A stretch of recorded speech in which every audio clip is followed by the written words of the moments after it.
बच्चे आप सभी कैसे हो? उम्मीद करता हूँ आप सभी अच्छे होंगे, बेहतरीन होंगे। चलो सभी बच्चे अपने कॉपी किताब निकाल लो। आज बात करेंगे क्लास 9 का चैप्टर फर्स्ट, मेटर्स क्या होता है, मेटर्स के कितने स्टेट होते हैं। बात करते हैं मेटर क्या होता है। प्रत्येक वस्तु चाहे लिविंग हो या non living which made by matter. प्रत्येक वस्तु जीवित है या मृत है वो सारे आपके मेटर से मिलकर बना होता है। देखिए मेटर क्या होता है, which have mass occupy some space. मतलब कि जिस ऑब्जेक्ट में कुछ ना कुछ मास होता है और वह कुछ ना कुछ स्पेस को कवर करता है, उसे क्या बोलते हैं? मेटर बोलते हैं। जैसे मेरे पास एक क्या है, मार्कर है ना। मार्कर क्या है? This is a matter. क्यों? क्योंकि इसका कुछ ना कुछ वेट होगा, कुछ ना कुछ मास होगा और ये कुछ ना कुछ स्पेस को कवर करता है। आप ये बता सकते हैं इस पृथ्वी पर जितना भी प्राणी है, चाहे लिविंग है चाहे नॉन लिविंग है, वो सारे आपके मेटर का बना होता है। मैं एग्जाम्पल के मैं आपसे बात करूं तो एयर, आयरन, स्टोन, मिल्क इत्यादि, ये सारे आपके मेटर्स के एग्जाम्पल है। और भी एग्जाम्पल होते हैं, हम आपको कुछ एग्जाम्पल के बारे में बताए हुए हैं। दूसरा देखिए, आपको पूछ ले स्टेट्स ऑफ मेटर। बच्चे मेटर की दो स्टेट होता है। पहला आपका क्या होता है? Living things. बच्चे क्या है? Living things. दूसरा क्या होता है? Non living things. अब लिविंग थिंग्स क्या होता है? जो सरवाइव करता हो और जिसके पास ऑक्सीजन हो, जो मूवमेंट करता हो। जैसे बता दो ह्यूमन, ह्यूमन क्या है? लिविंग थिंग्स है।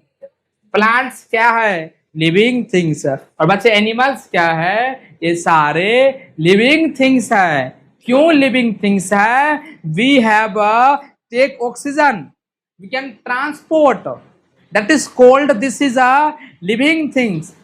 But non living क्या होता है? Non living things. एग्जाम्पल की बात करूं तो वाटर, एग्जाम्पल की बात करूं ऑक्सीजन, टॉय और हाइड्रोजन, ये सभी क्या है? नॉन लिविंग है। इनके पास ये ऑक्सीजन नहीं होता है ना, ये सर्वाइव भी करते हैं। That is called non living things. अगला आपका है, अब देखते स्टेट ऑफ मेटर कितने प्रकार के होते हैं। तो स्टेट ऑफ मेटर तीन प्रकार के होते हैं। सॉलिड स्टेट, लिक्विड स्टेट और आपका गैस स्टेट, यानी कि तीन प्रकार का स्टेट होते हैं। अब बात करते चलिए एक एक करके। मान लीजिए मेटर्स है, तो मेटर्स का कुछ ना कुछ प्रॉपर्टी भी होगा। तो पहला प्रॉपर्टी क्या होता है कि matter is made by tiny particles.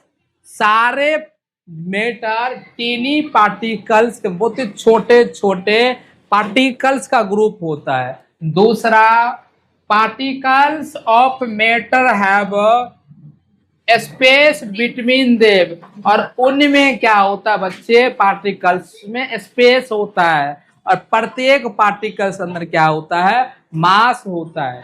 तीसरा point, particles of matter are continuing moving. आपने देखा होगा जितने भी मैटर का पार्टिकल्स होता है वह कंटिन्यू मूविंग करता है। क्यों करता बच्चे? क्योंकि वो छोटे छोटे पार्टिकल्स का ग्रुप होता है। तो आपने देखा होगा जितने भी आपके मेटर्स होते, जो भी मेटर्स हो, उन मेटर्स का पार्टिकल्स क्या होता है? मूव करता है। क्या करता? मूव। चौथा पॉइंट क्या है? Particles of matter attract to each other, और वे पार्टिकल्स हमेशा एक दूसरे क्या करते हैं, अट्रैक्टिव होते हैं। क्या होते हैं बच्चे, अट्रैक्टिव होते। आ रहा समझ में। अगला आपका है, अब देखो इसको हिंदी में क्या बोलते हैं मेटर्स को। पदार्थ वह सब कुछ होता है जिसका द्रव्यमान होता है और जो स्थान घेरता है उसे पदार्थ कहते हैं। हमारे आसपास सभी वस्तुएं जैसे वायु, जल, लकड़ी, पत्थर, पुस्तक इत्यादि ये सभी पदार्थ होते हैं। जैसे वायु, जल, लकड़ी और लोहा सभी आपके पदार्थ के उदाहरण के मेटर के एग्जाम्पल होते हैं। तीन टाइप होता है, सॉलिड स्टेट, लिक्विड स्टेट और गैस स्टेट। हम बात करेंगे सॉलिड स्टेट क्या होता है, which have a definite shape and definite volume, that is called a solid state which have a intermolecular force of attraction is a more। जो solid state होता है, ये मान लीजिए मेरे पास कोई, अब इसके अंदर जो solid particles होते हैं इनके अंदर इंटरमोलिकुलर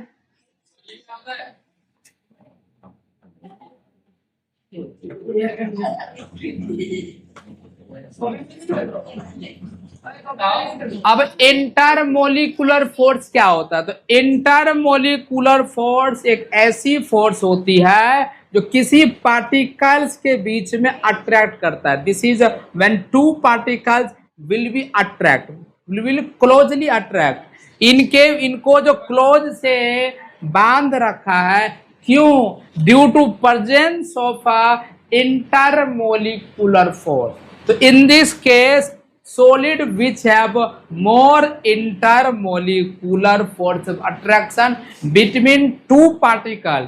सेकंड इसका एग्जाम्पल कि मैं आपसे बात करूं सॉलिड का, तो वुड हो गया, आयरन हो गया, स्टोन, आइस एक्सेट्रा। बात करेंगे लिक्विड स्टेट क्या होता है, तो विच हैव डेफिनेट से बट नॉट डेफिनेट वॉल्यूम। मैं बता दूं आपको, लिक्विड का डेफिनेट वॉल्यूम होता है लेकिन लिक्विड का डेफिनेट शेप नहीं होता है, और लिक्विड को जिस शेप में डाला जाता है लिक्विड उसका आकार ले लेता है। मान लीजिए मेरे पास एक 2 लीटर की बोतल है, हमने उसके अंदर पानी को भर रखा है, फिर वही 2 लीटर का पानी हमने इस फर्श पे फैला दिया। पानी का वॉल्यूम सेम है परंतु साइज चेंज हो गया। अरे तू बताइए, what is the liquid state क्या होता है? थप्पड़ तंत्र मार मार मन पढ़ने बकवास क्यों कर रहा है? पढ़ने के लिए भी यार पढ़ा, तू पढ़ नहीं रहा है। अभी आंख से देख रहे हो काम कर रहा है। क्यों क्या पढ़ाते नहीं, बकवास कर रहा है। स्कूल जाना सब लेकर काम कर लेता है। स्कूल का जाना काम आज कर रहा हूं, ये लोग पहला चैप्टर कर रहा हूं, 4 चैप्टर करा दिए स्कूल में। मैं आपसे बात करूं लिक्विड का एग्जांपल कि मैं आपसे बात करूं, तो वाटर होता है, मिल्क होता है, ऑयल होता है। ये आपके वाटर। गैस क्या होता है, गैस का चाहे वॉल्यूम चाहे शेप फिक्स नहीं होता है, हैज नाइदर डेफिनेट शेप और नॉट डेफिनेट वॉल्यूम। ना तो उसका डेफिनेट शेप फिक्स होता है ना, क्योंकि उनके पार्टिकल्स एवोपरेट करते हैं, उनके पार्टिकल स्विम करते हैं। दूसरा, इसीलिए गैस को किसी भी सिलेंडर या कंटेनर में रखा जाता है। एग्जाम्पल के मैं आपसे बात करूं तो एयर होता है, ऑक्सीजन होता है, कार्बन डाइऑक्साइड है, ऑक्सीजन है तो सांस किससे लेते हो? होता है सिलेंडर, ऑक्सीजन का सिलेंडर होता है। हॉस्पिटल में आप देखना कार्बन डाइऑक्साइड भी होता है। अब बात करो हिंदी में, सॉलिड क्या बोलते हैं? ठोस। क्या बोलते हैं? ठोस। अब क्या होता है, पदार्थ के उसके भौतिक अवस्था में 3 प्रकार से बांटा गया है। पहला आपका ठोस अवस्था, तो ठोस का निश्चित आकार होता है, निश्चित आयतन होता है उसे ठोस बोला जाता है। दूसरा, ठोस के कण आपस में एक दूसरे को बहुत पास पास होते हैं। क्यों पास होते हैं? क्योंकि इनके पास इंटरमोलिकुलर फोर्स ऑफ अट्रैक्शन होता है। अगला एग्जाम्पल, लकड़ी, लोहा, पत्थर, बर्फ इत्यादि। ये आपके देखिए सामने आपको क्या दिख रही है? सॉलिड का एग्जाम्पल है। दूसरा, लिक्विड क्या होता है? जिसका आयतन निश्चित होता है लेकिन आकार कोई निश्चित नहीं होता है। लिक्विड को कहीं कोई शेप नहीं दिया जा सकता, लिक्विड का वॉल्यूम फिक्स होता है। जैसे कि जिस पात्र में लिक्विड को रखा जाता है, लिक्विड उसका आकार ग्रहण कर लेता है। समझे? इसकी एग्जाम्पल पानी, दूध, तेल इत्यादि। ये लिक्विड क्या आपका एग्जाम्पल है। एक में पानी, एक में दूध, एक में तेल है, लेकिन इसके अंदर पार्टिकल्स अलग अलग है। ये आपको क्या है? गैस। ये आपका है गैस। देखिए मैं बता रहा हूँ, ये देखिए ये क्या आपका गैस है। गैस का ना तो आकार निश्चित होता है, ना आपका आयतन निश्चित होता है, और इसके पूरे मात्रा में फैल जाता है। आयतन मतलब क्या होता है? उसके अंदर कितना क्वांटिटी आपने डाल रखा है गैस, उसको आयतन बोलते हैं। जैसा आप ये देखिए क्या गैस है। इसीलिए गैस का पार्टिकल्स एवोपरेट करते रहते, इसीलिए गैस को किसी भी कंटेनर में रखा जाता है। अगला आपका है एवोपरेट ना करें। बात करेंगे मैटर का फिजिकल और केमिकल चेंज क्या होता है। तो फिजिकल चेंज एक ऐसी चेंज होती है, we can shape, size and colour. मतलब क्या मतलब? ये है फिजिकल प्रॉपर्टी एक ऐसी प्रॉपर्टी होती है जिनका आकार, रंग और आप उनके साइज को चेंज कर सकते हैं। जैसे मेरे पास ब्लू है, हमने रेड कर दिया। मेरे पास साइज छोटा, हमने साइज को बड़ा कर दिया। जैसे आप देख सकते हो, we can visible your eye, that is called physical state. Example के मैं आपसे बात करूं तो मेल्टिंग ऑफ आइस। पहले आइस बर्फ था, धीरे धीरे आइस क्या हो गया? आपका जल बन गया। तो क्या है? ये किसका एग्जाम्पल है? ये आपका फिजिकल पॉइंट है। दूसरा, बॉइलिंग ऑफ वाटर। आप पानी को क्या कर रहे हैं? उबाल रहे, हीट दे करके। किसमें बनेगा? एवोपरेट होगा। तीसरा, कटिंग ऑफ पेपर। पेपर को छोटे छोटे टुकड़ों में क्या करो? काट रहे हो। अगला आपका है, इसका कैरेक्टरिस्टिक क्या होता है? तो पहला आपको होता है नो न्यू सब्सटेंस फॉर्मेट। आपको बता दे इसमें कभी नए नए प्रकार के पदार्थ बनते फिजिकल स्टेट में।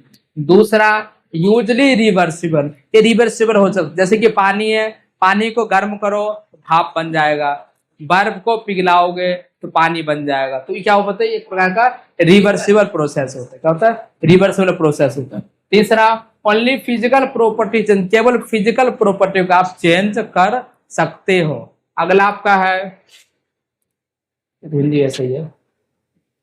अब केमिकल प्रॉपर्टी क्या होता है? देखिए, केमिकल प्रॉपर्टी एक ऐसी प्रॉपर्टी होती है जो आपको वन और मोर न्यू सब्सटेंस में डिफरेंट प्रॉपर्टी है। मतलब कि अलग अलग सब्सटेंस का प्रॉपर्टी भी अलग अलग होता है। जैसे मैं आपसे बोलूं, रस्टिंग ऑफ आयरन। आपने देखा होगा लोहे की बनी वस्तुओं में कुछ महीनों, कुछ सालों उसमें क्या लग जाता है? जंग लग जाता है। दूसरा, बर्न